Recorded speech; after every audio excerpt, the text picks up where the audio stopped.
من عصيت الله يوما غافلا أنسيت أن الله قد أعطاك نعم. بسم الله الرحمن الرحيم. الحمد لله رب العالمين، والصلاة والسلام على المبعوث رحمة للعالمين محمد الأمين وعلى آله وصحبه أجمعين. رب اشرح لي صدري ويسر لي أمري واحلل عقدة من لساني يفقه قولي. Par la grâce de notre Seigneur, Allah subhanahu wa ta'ala, j'ai l'honneur de vous présenter cette première émission de lumière de l'islam. J'ai choisi de consacrer ce sujet à parler des enseignements relatifs aux jeûnes du mois de Ramadan. Comme vous le savez, nous sommes dans le mois de Ramadan 1440-2019 et nous sommes à la veille de la dernière décade, à la veille des 10 derniers jours qui sont très importants dans le culte musulman, notamment dans le culte du mois de Ramadan. On les appelle dans le jargon musulman al-Ashrul Awakhir, les 10 derniers jours. Ce qui montre l'importance de ces 10 derniers jours, c'est que le prophète alayhi salatu wassalam réveillait sa famille pour lui permettre de tirer profit des opportunités spirituelles et cultuelles de ces 10 derniers jours, ce qu'il ne faisait pas avant.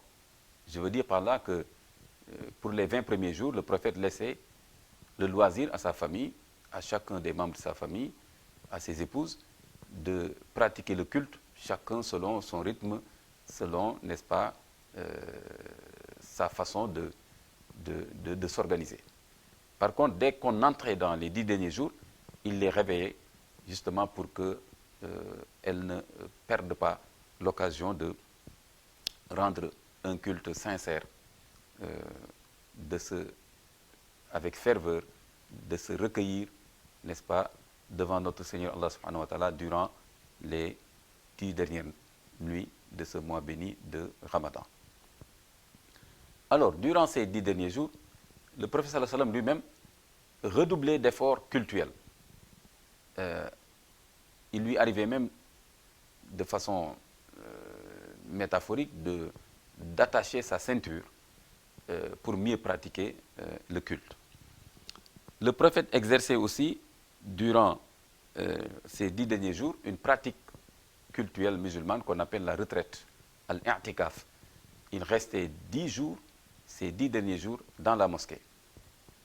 Et n'en sortait que pour des besoins, n'est-ce pas, naturels ou bien des besoins exceptionnels qui pouvaient, n'est-ce pas, toucher aux personnes de son entourage. Sinon, il restait strictement dans le cadre de la mosquée pour ne faire que des prières, des invocations, des azkars, n'est-ce pas, et autres pratiques associées. Cela montre l'importance de ces 10 derniers jours. Et ces 10 derniers jours comportent aussi cette fameuse nuit du destin qu'on appelle Laylatul Qadr, que le prophète sallallahu alayhi wa sallam a demandé aux musulmans de chercher. Cher public, ça c'était pour rappeler juste qu'on est à la veille de cette dernière décade. Je voudrais maintenant, si vous le voulez bien, revenir sur les attributs du mois de Ramadan en tant que tel. Parce qu'il faut faire la part entre le mois de Ramadan en tant que tel et le culte jeune qui est associé à ce mois. Le mois de Ramadan, c'est le 9e mois, n'est-ce pas, du calendrier musulman qui compte 12 mois lunaires. C'est le mois du Coran, car c'est durant ce mois, et notamment durant la nuit du destin, Laylatul Qadr, que le Coran a été révélé, dans le sens où il a migré, entre guillemets, de la table gardée qu'on appelle Al-Lawh al-Mahfouz vers Sama al-Dunya, le ciel le plus proche de notre monde. Le mois de Ramadan, c'est aussi donc le mois anniversaire de la révélation du Coran. Nous trouvons cela dans le verset 184 ou 185, où notre Seigneur Allah subhanahu wa ta'ala nous dit Shahru Ramadan allazi unzila fihi al-Qur'an hudan lin-nas wa bayyinatin min al-huda wal-furqan. C'est durant ce mois de Ramadan que le Coran a été révélé pour servir de guidance, n'est-ce pas, de direction et de preuve et de discernement pour les hommes. Donc, le mois de Ramadan est un mois durant lequel les musulmans doivent transmettre le message du Coran à toute l'humanité. Parce que c'est en ce moment que le Coran est venu féconder l'histoire humaine pour le meilleur. Cher public, parmi les attributs de ce mois de Ramadan figure aussi le fait que Satan est enchaîné par notre Seigneur Allah subhanahu wa ta'ala. Il ne peut plus, n'est-ce pas, agir de façon néfaste, n'est-ce pas, chez l'être humain. C'est aussi le mois où nos vœux sont acceptés, n'est-ce pas? Le prophète sallallahu alayhi wa sallam nous enseigne que durant le mois de Ramadan, les vœux sont acceptés et les péchés sont pardonnés. C'est aussi le mois qui comporte la nuit du destin, comme je l'ai dit tout à l'heure. Donc cela concerne les attributs du mois, l'importance du mois de Ramadan en tant que tel, le statut spirituel, si vous voulez, du mois de Ramadan en tant que tel. Passons maintenant, si vous le voulez, à un autre axe de notre sujet pour cette première émission Lumière de l'Islam sur iTélé. Cela va concerner les pratiques instituées, les pratiques attendues lors du culte du jeûne du mois de Ramadan. La première pratique consiste en l'abstinence. C'est le mois de Siyam, de Saoum, qui veut dire imsak, s'abstenir, n'est-ce pas, s'abstenir de la nourriture, de la boisson, de l'œuvre de chair, de relations sexuelles avec le conjoint. Et cela de l'aube au crépuscule. Bien sûr, cette abstinence concerne aussi toute pratique qui est assimilable, n'est-ce pas, à la consommation de nourriture, à la boisson ou bien à la relation sexuelle. La deuxième pratique instituée réside dans la lecture du Coran. Le prophète sallallahu alayhi wa sallam révisait le Coran chaque nuit du mois de Ramadan avec Jibril.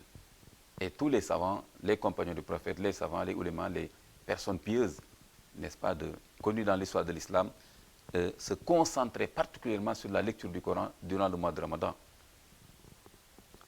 L'autre pratique, sunna du jeûne, qui est associée en fait au jeûne, c'est la charité. Le prophète sallallahu alayhi wa sallam était extrêmement généreux, mais de surcroît, lors du mois de Ramadan, tout ce qu'on lui donnait par la main droite, il le redonnait tout de suite, n'est-ce pas, aux nécessiteux. Les pratiques instituées dans le mois de Ramadan qui sont associées au jeûne, c'est aussi les prières nocturnes.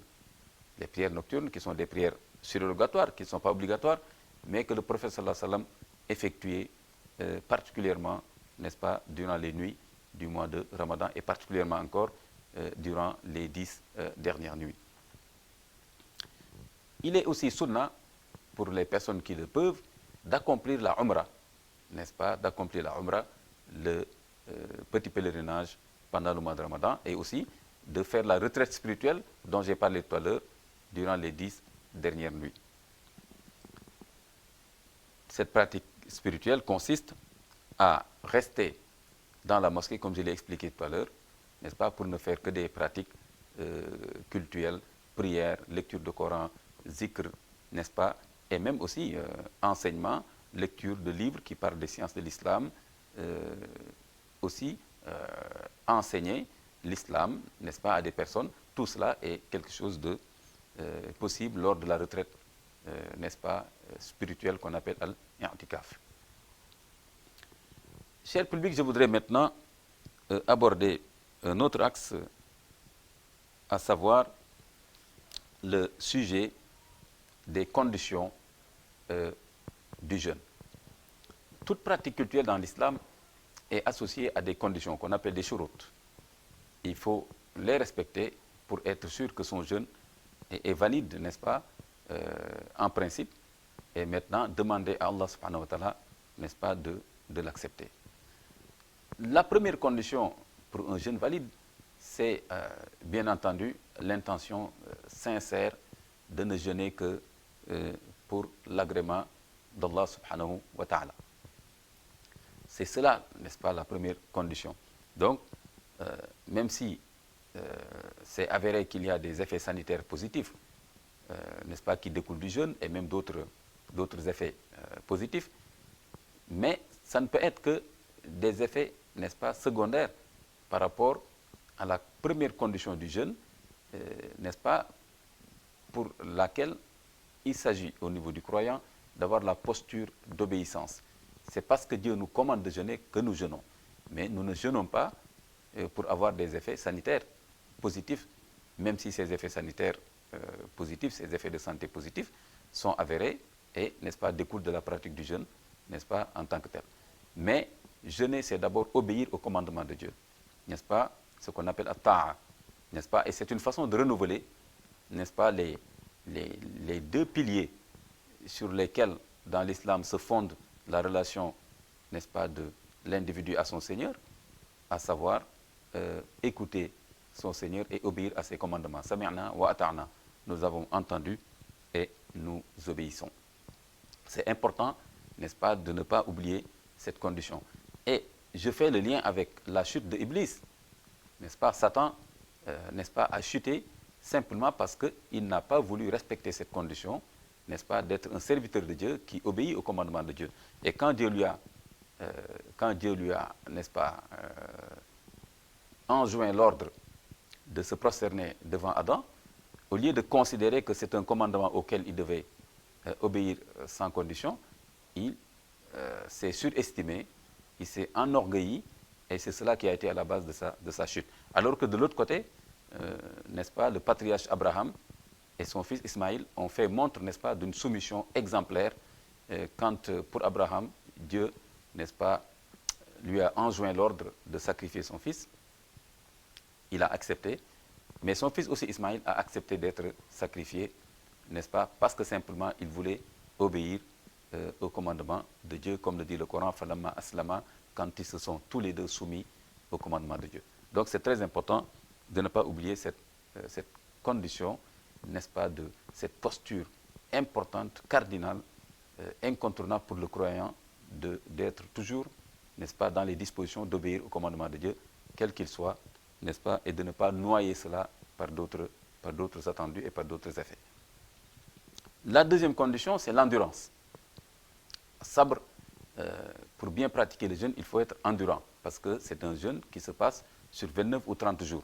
Donc ce n'est pas un jeûne qui se passe sur quelques jours, c'est aussi un jeûne au quotidien qui se passe de l'aube au crépuscule.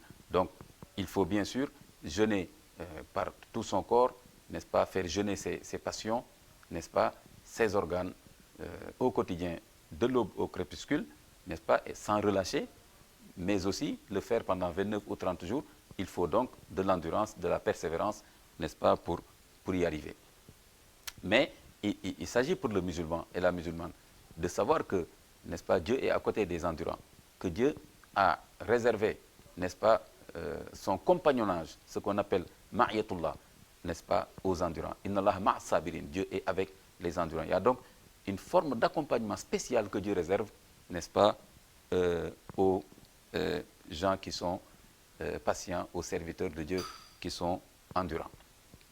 Alors cela permettra aux jeûneurs, n'est-ce pas, de rester, n'est-ce pas, dans le cadre de son jeûne, n'est-ce pas, jusqu'au bout.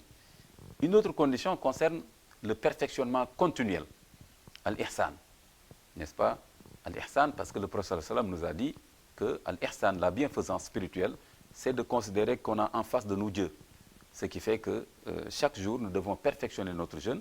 Chaque jour, nous devons évaluer notre jeûne, faire notre autocritique, n'est-ce pas, nous surveiller nous-mêmes et nous dire demain, je ferai un jeûne de meilleure qualité, n'est-ce pas, un jeûne, n'est-ce pas, plus, n'est-ce pas, adéquat et plus respectueux, n'est-ce pas, de ce qui est attendu en termes de ferveur, n'est-ce pas, en termes de concentration, n'est-ce pas, d'abstinence, et, n'est-ce pas, et en termes de respect des pratiques qui sont associées à ce jeûne, comme la lecture du Coran, n'est-ce pas, comme les azkars, les istighfar, demander pardon à Dieu, n'est-ce pas, des zikr, etc. L'autre condition par laquelle nous allons terminer, c'est, n'est-ce pas, ce que je vais appeler aller jusqu'au bout. il ne suffit pas de commencer une pratique cultuelle. Il ne suffit pas d'être sincère dans la pratique cultuelle. Et être sincère, cela veut dire aussi éviter, n'est-ce pas, toute forme d'ostentation. Le voyez-moi, le entendez-moi.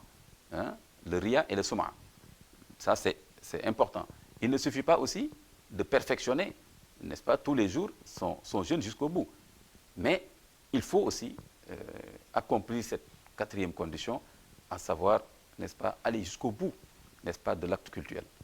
Et par exemple, si vous commencez une prière de 2 rak'ah, la prière commence avec Allahu Akbar, takbiratul ihram, avec Assalamu alaikum. Donc, entre Allahu Akbar et Assalamu alaikum, vous êtes dans la prière. Donc, vous ne devez pas relâcher votre ferveur et votre concentration et respecter, n'est-ce pas, toutes les stations et, n'est-ce pas, réciter dans la prière jusqu'à Assalamu alaikum. Alors, pour le cas du jeûne, il faut le respecter du 1er jour au 29e ou 30 jours. Donc, il ne s'agit pas de relâcher, n'est-ce pas, durant le mois de jeûne. Alors, cher public, je voudrais maintenant, si vous le souhaitez, n'est-ce pas, aborder un autre sujet, un autre axe dans notre sujet de cette première émission Lumière de l'Islam, axe qui va être relatif aux origines du jeûne. Vous allez vous dire, mais il aurait pu, n'est-ce pas, ou bien il aurait pu commencer par les origines du jeûne. Mais en réalité, j'ai voulu commencer déjà par la dernière décade, à la veille de laquelle, n'est-ce pas, nous sommes, et, n'est-ce pas, expliquer l'importance de cette dernière décade, et ensuite aller étape par étape sur les conditions de la pratique du jeûne, les mérites liés au mois de Ramadan, les attributs du mois de Ramadan, les pratiques qui sont attendues, n'est-ce pas, du côté du jeûneur, et ensuite, maintenant, à la fin, revenir aux origines du jeûne musulman. Alors, au départ, quand les musulmans étaient à la Mecque, ils faisaient déjà une pratique de jeûne qui s'appelait le jeûne de Ashura. C'est le 10e jour du mois de Muharram. Certainement que cette pratique, cette tradition, que même les non-musulmans pratiquaient, certains d'entre eux, certainement que cette pratique, n'est-ce pas, venait, n'est-ce pas, de la tradition abrahamique. Vous savez qu'Abraham, c'est lui qui a édifié la Kaaba avec son fils Ismaïl. Donc, pendant des siècles, les Arabes avaient gardé cette tradition d'Abraham, même s'ils étaient tombés dans le polythéisme et n'est-ce pas, dans des traditions contraires à l'islam. Mais ils avaient gardé certaines traditions. Parmi ces traditions, il y avait, n'est-ce pas, la pratique du jeûne du 9e jour, du 10e jour, que le prophète accomplissait avec ses compagnons. Mais c'est seulement à la 2e année de l'hégire. Donc, vous savez que le prophète a fait 13 ans à la Mecque, et quand il a fait l'hégire, l'émigration vers Médine, c'est à la 2e année, donc à Médine, que le jeûne sera institué comme acte cultuel obligatoire, avec le verset 184 de Surat al-Baqarah, Ya ayyuhalladhina amanu kutiba alaykumus siyam kama kutiba ala alladhina min qablikum la'allakum tattaqun. Vous les croyants, le jeûne du mois de Ramadan vous a été prescrit, c'est donc obligatoire, tous les exégètes sont d'accord là-dessus pour dire que la forme utilisée, n'est-ce pas, siratul amr, n'est-ce pas, implique une obligation. Le jeûne du mois de Ramadan, le jeûne vous a été prescrit, comme cela a été prescrit aux croyants qui vous ont précédés, afin que vous puissiez atteindre la piété, la crainte révérentielle, la taqwa. Nous reviendrons sur cette vertu. Alors, on voit dans ce verset qu'il y a trois choses qui se dégagent déjà. C'est que c'est une obligation de faire le jeûne du mois de Ramadan. C'est que aussi cette pratique cultuelle qu'est le jeûne du mois de Ramadan est une invariante.